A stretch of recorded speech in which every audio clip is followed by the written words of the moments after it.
licha ya timu kadhaa barani Ulaya kuonyesha nia ya kumsajili. Real Madrid inatarajiwa kumrejesha kiungo Nico Paz kutoka Como bila matatizo yoyote.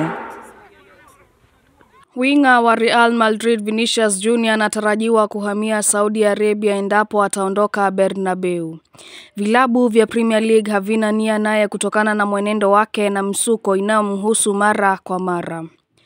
Kiwango hicho cha drama kinadhaniwa ukilinganisha na gharama kubwa ya mvurugo wa vikosi utakaoletwa.